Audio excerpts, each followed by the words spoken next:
Frêmito, o podcast vascular do perfil O Fogart da Madrugada.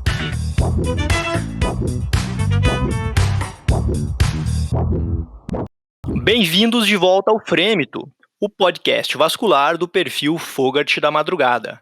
Se você ainda não conhece o nosso trabalho, então acessa no Instagram o perfil Fogart da Madrugada para conferir a nossa produção. Todo o nosso conteúdo é independente e autoral. Você confere também uma charge mensal na SBACV em Pauta, a revista da SBACV Nacional.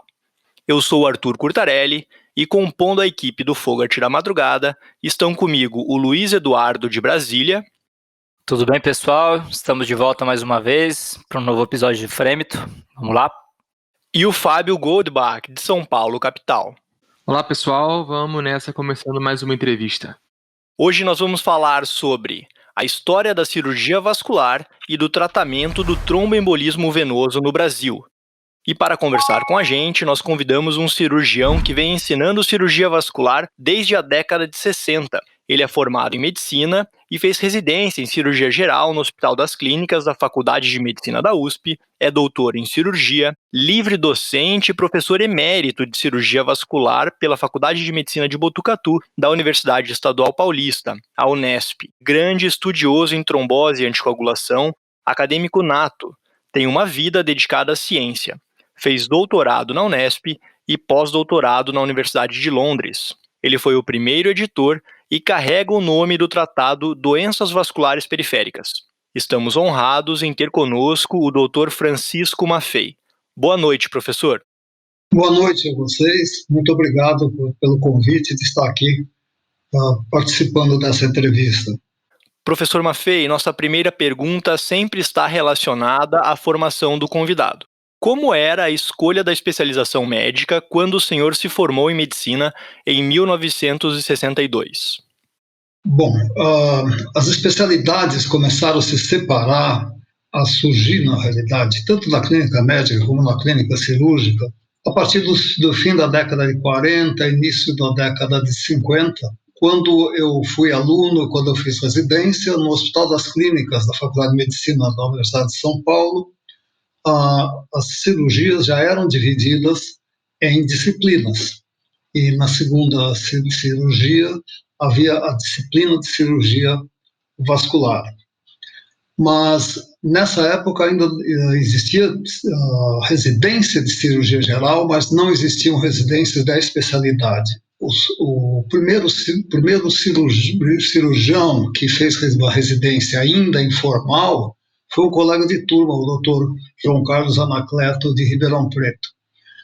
Os demais médicos, em geral, quando se interessavam por uma sociedade, por uma especialidade, eles voltavam apenas a fazer estágios mais ou menos longos dos serviços que tinham escolhido.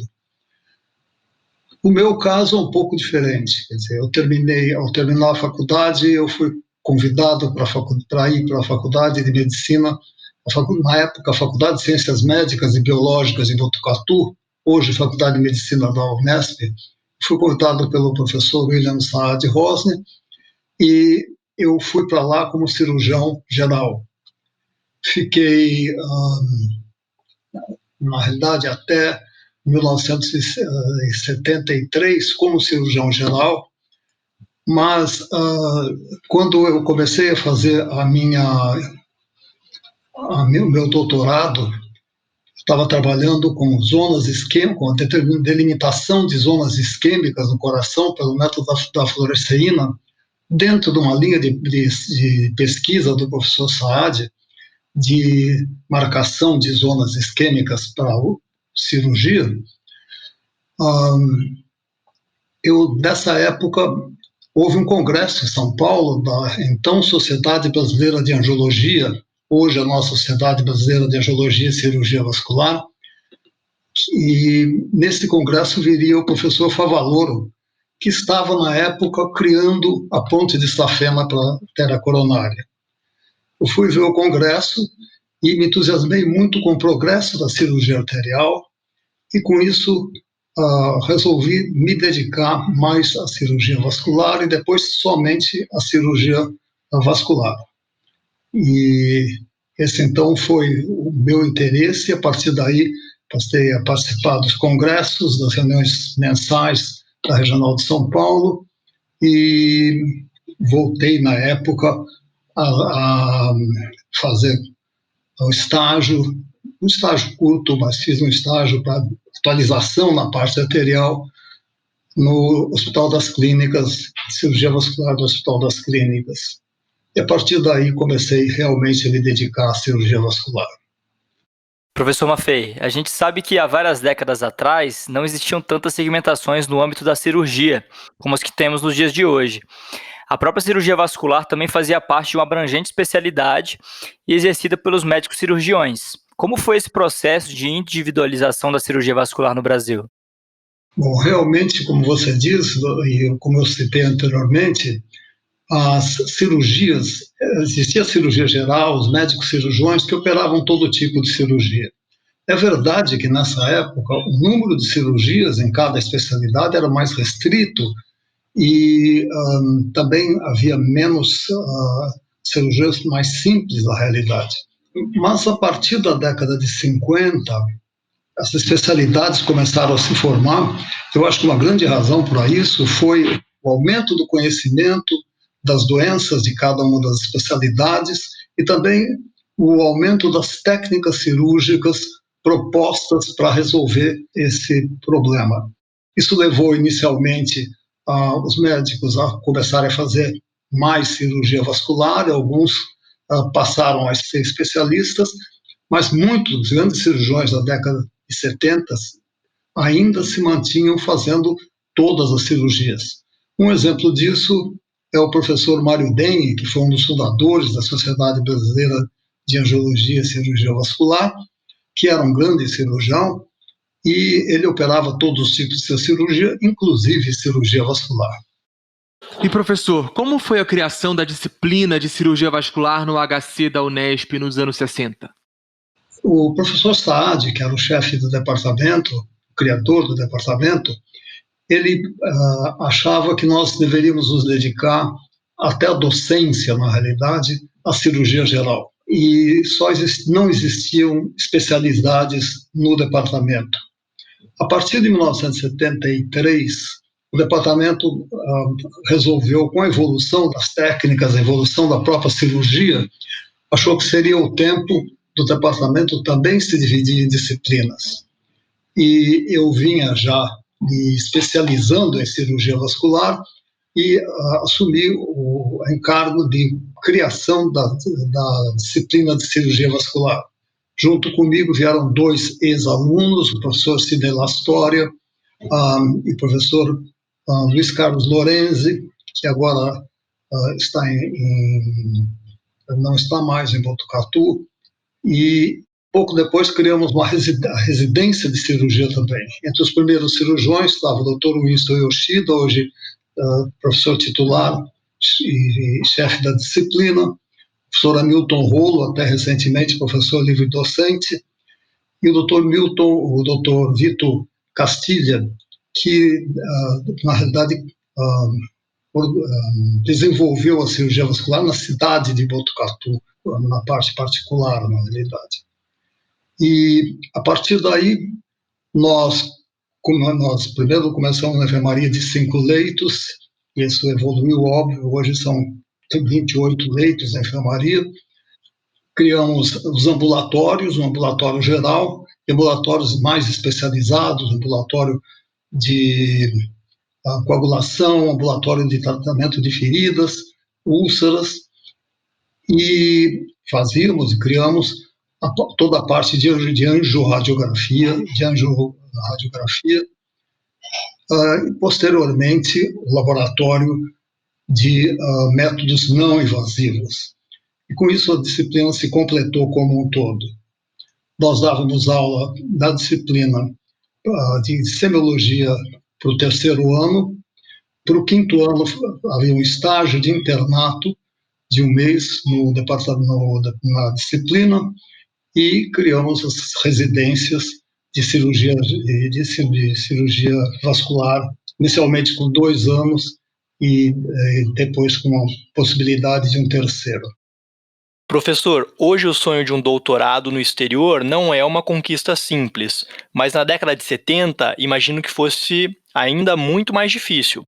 O senhor realizou seu pós-doutorado em 75 e 76 na unidade de pesquisa em trombose no King's College Hospital Medical School da Universidade de Londres com o professor Keikar, o cirurgião que introduziu o uso das heparinas na profilaxia do tromboembolismo venoso. O senhor poderia nos contar um pouco como foi essa experiência?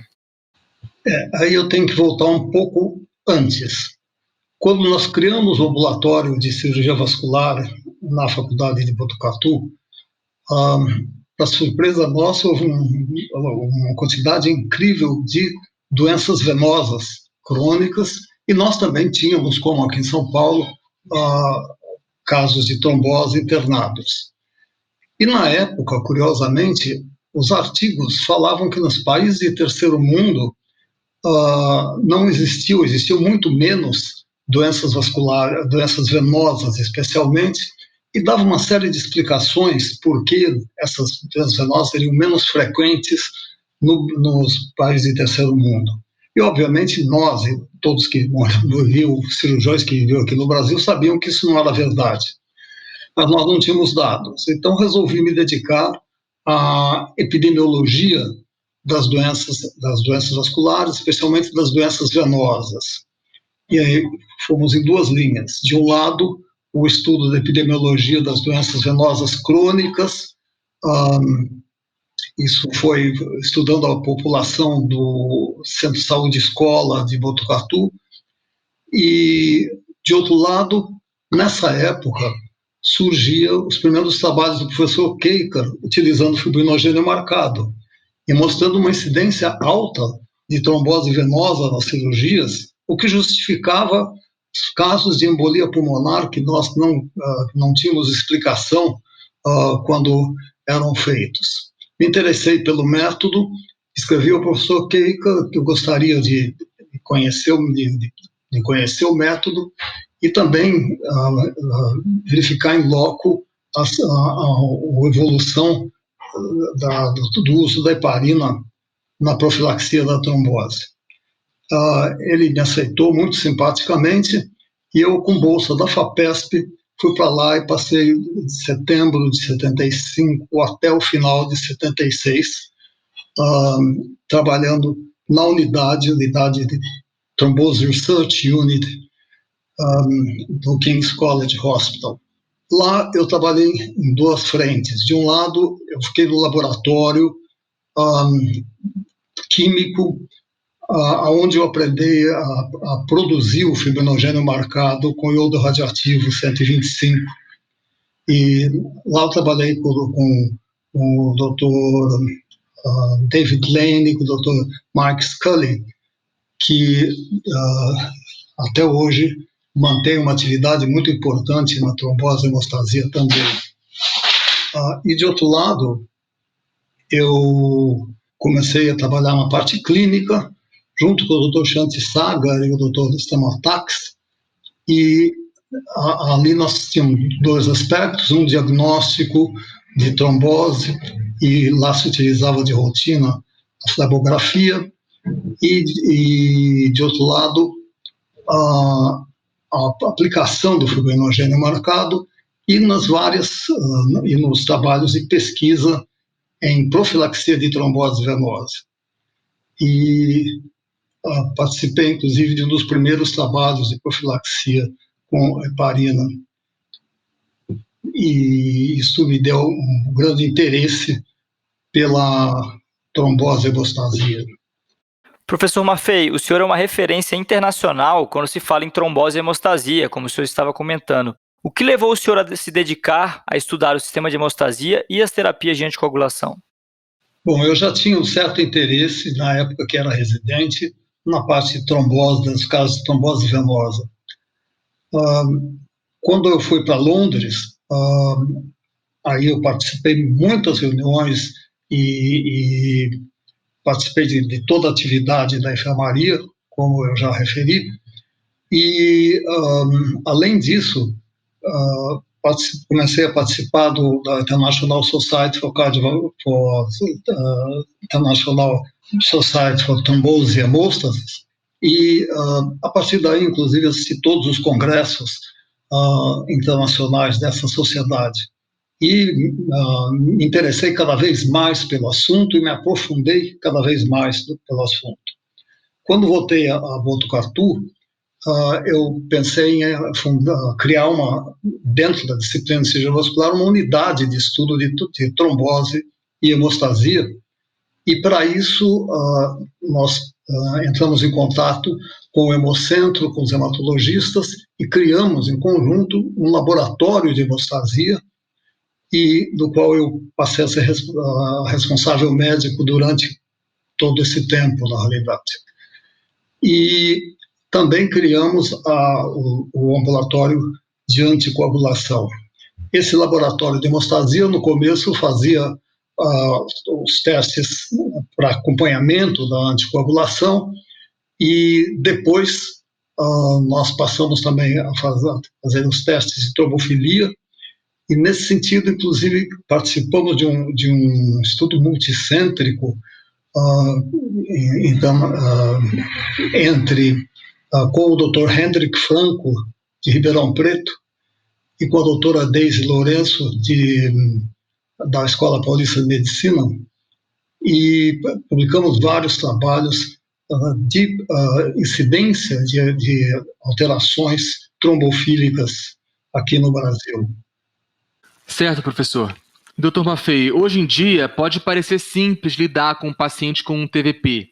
O diagnóstico é feito por um ecodoppler, o tratamento na maioria das vezes é domiciliar, com DOA, que fica tudo certo. Mas nem sempre isso foi assim, e ninguém melhor do que o senhor para nos contar um pouco dessa história. Como era feito o diagnóstico de TVP há várias décadas atrás? Quando eu era aluno e residente, e mesmo até os anos 70, o diagnóstico era aqui no Brasil, era exclusivamente clínico. Baseado nos sintomas e sinais, nós iniciávamos ou não o tratamento anticoagulante. Posteriormente, na verdade, eu trouxe da Inglaterra, porque eu tinha tido a experiência lá de complementar o diagnóstico com a flebrografia, e vários casos negativos e positivos, e com isso eu trouxe para o Brasil o uso da flebrografia no diagnóstico da trombose venosa. Alguns colegas, inclusive, me criticaram por esse fato, achavam que não havia necessidade, mas, sem dúvida alguma, essa complementação diagnóstica era importante. Mais ou menos ao mesmo tempo, surgiu o Doppler, a ultrassonografia Doppler, sem imagem, ainda só de som. E, inclusive, o Dr. Bono estava chegando dos Estados Unidos, o Dr. Bono van Bellen estava chegando dos Estados Unidos nessa época, e divulgou bastante o uso do Doppler para auxiliar o diagnóstico das tromboses venosas também nessa época.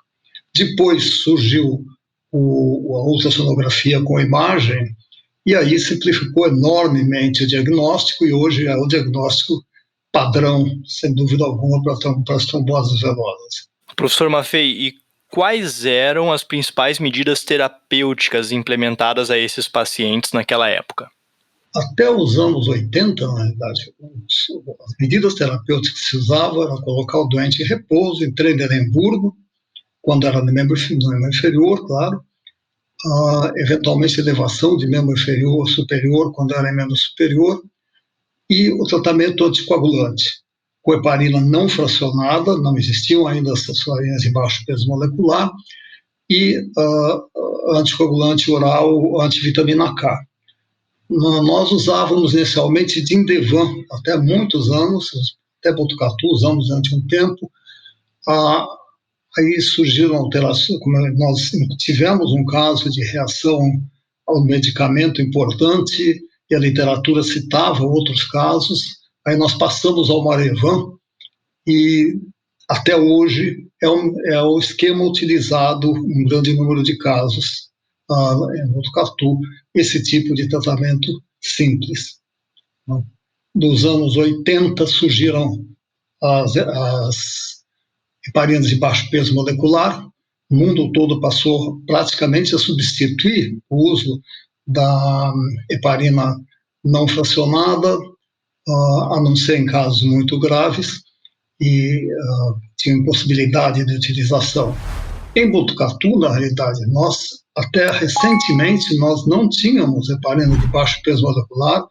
Os hospitais públicos não compravam heparina de baixo peso molecular porque o preço era muito alto, e nós continuamos utilizando a heparina não fracionada, e depois de um tempo endovenosa, e depois de um tempo também subcutânea, quando apareceram os primeiros trabalhos com heparina subcutânea. Nós, inclusive, participamos de trabalhos nessa linha.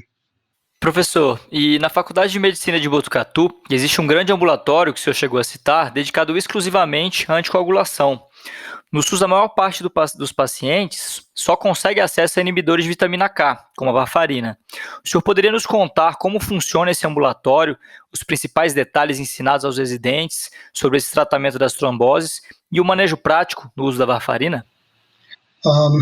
Inicialmente, em geral, o que se fazia era, em todos os hospitais, e era no HC assim, nós receitávamos a varfarina e o doente voltava para fazer o exame e depois, eventualmente, voltava para ser acompanhado.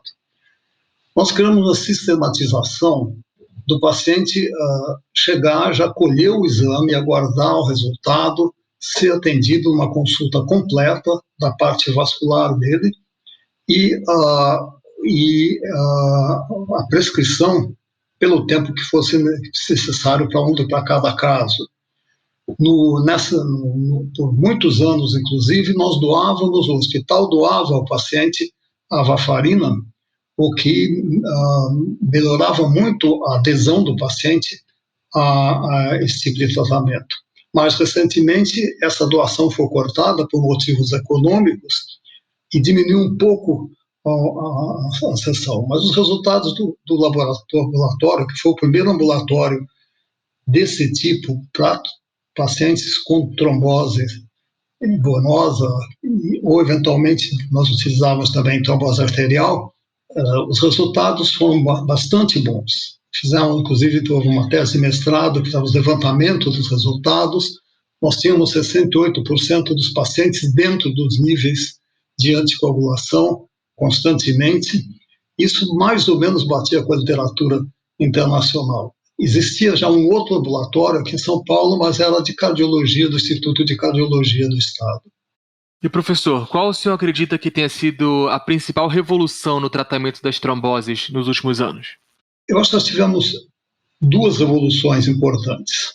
Uma foi o surgimento dos fibrinolíticos, inicialmente com a streptokinase, mas principalmente com o desenvolvimento do TPA, e isso permitiu e permite o tratamento dos casos mais graves, sem necessidade de cirurgia, melhorou com a possibilidade da utilização intravascular de catéter e também com esses novos equipamentos que facilitam a distribuição do trombo. Mas tem indicações precisas para casos mais graves ou casos de grande edema em situações especiais. A segunda grande revolução, sem dúvida alguma, foi o surgimento dos novos anticoagulantes orais, que simplificaram muito o tratamento, como vocês já citaram, não necessitar acompanhamento, etc. Porém, eles necessitam não um acompanhamento laboratorial de perto, mas necessitam um acompanhamento do médico no sentido de, pelo menos, saber que o doente está tomando, saber o que está acontecendo. Nós não tivemos até agora a oportunidade de usar no serviço público esses novos anticoagulantes por uma questão de preço, né?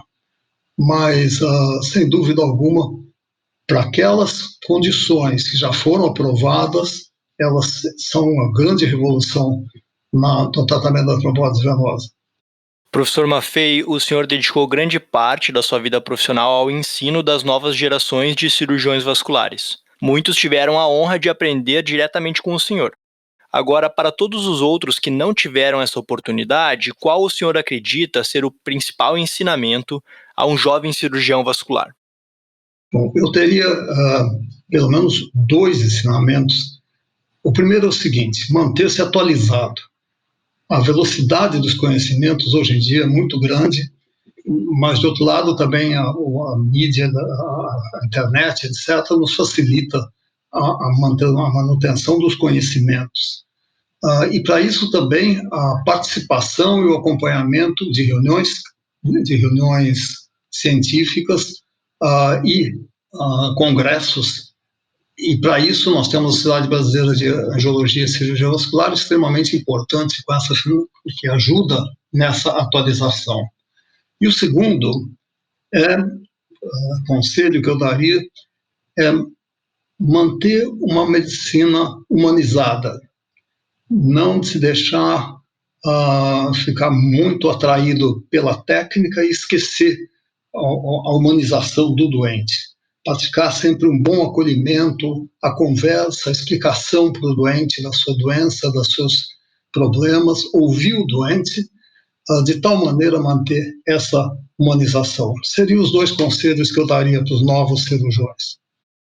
Professor Maffei, o senhor participou da formação de centenas de residentes ao longo da sua vida. E em cada momento da história, certamente havia uns pontos positivos e negativos em relação ao ensino agora. Como o senhor enxerga a formação atual do cirurgião vascular? Bom, eu acho que as residências oficiais estão formando muito bem os cirurgiões vasculares. E mesmo de alguns hospitais não públicos, os hospitais particulares, inclusive, estão formando residentes de primeira qualidade. E eu tenho visto isso, inclusive, nas reuniões da sociedade, que apresentam trabalho, que apresentam conhecimento, e visto a participação deles em atividade médica realmente. Então, eu acho que essa solução, que a formação está boa, e pelo menos aqueles que fazem residência. E, de outro lado, a residência era de 2 anos, nós lá em Botucatu temos uma residência de 2 anos e um terceiro ano optativo, em que ele pode escolher fazer laboratório de métodos não invasivos ou cirurgia endovascular. E há uma possibilidade, até por experimentação no próximo ano, de passar a haver um terceiro ano fazendo parte da residência, em que o residente divide essas 2 situações, os métodos não invasivos com a cirurgia endovascular. Professor Maffei, ainda no tema de formação e ensino, o senhor está por trás de um importante tratado de cirurgia vascular, que inclusive é referência para a prova de título de especialista em cirurgia vascular.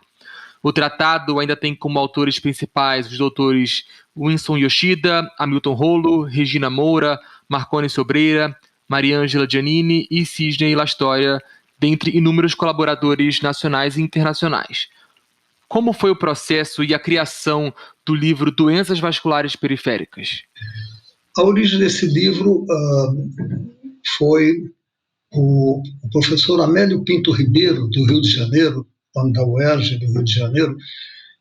Ele era livre docente pela UERJ do Rio de Janeiro, e ele trabalhava, às vezes, como tradutor, ou fazia traduções para uma editora, a Médici Editora. E nessa época eles propuseram a ele fazer a tradução de um livro que estava surgindo, americano, muito importante, para o português.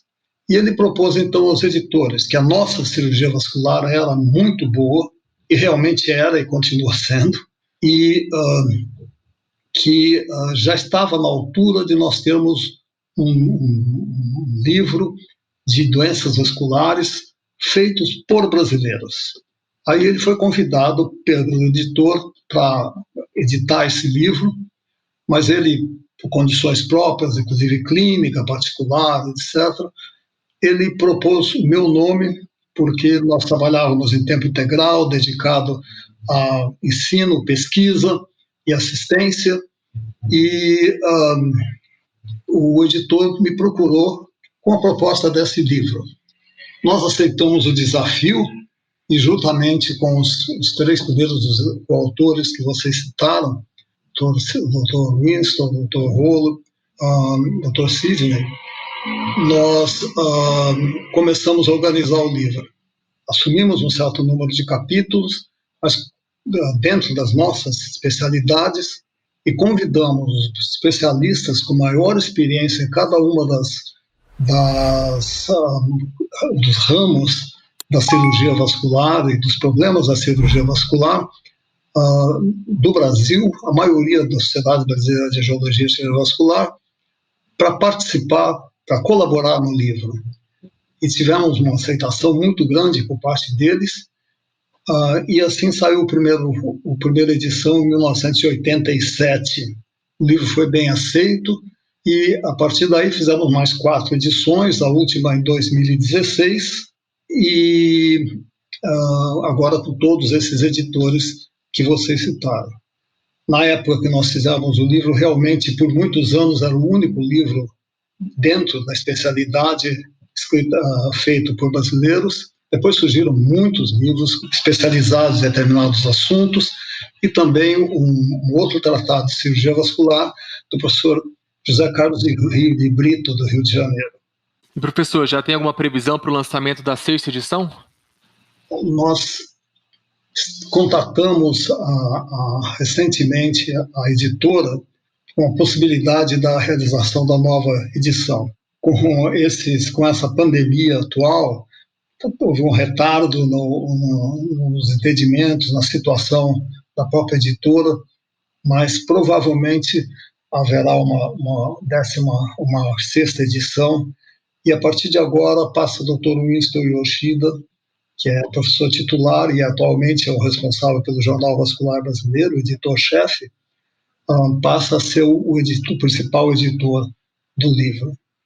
Professor Maffei, além da grande dedicação ao ensino, o senhor sempre valorizou o papel das sociedades na nossa especialidade. Inclusive, o senhor foi presidente tanto da sociedade regional como da nacional. O senhor pode nos contar como foi o processo de fortalecimento da SBACV ao longo das décadas?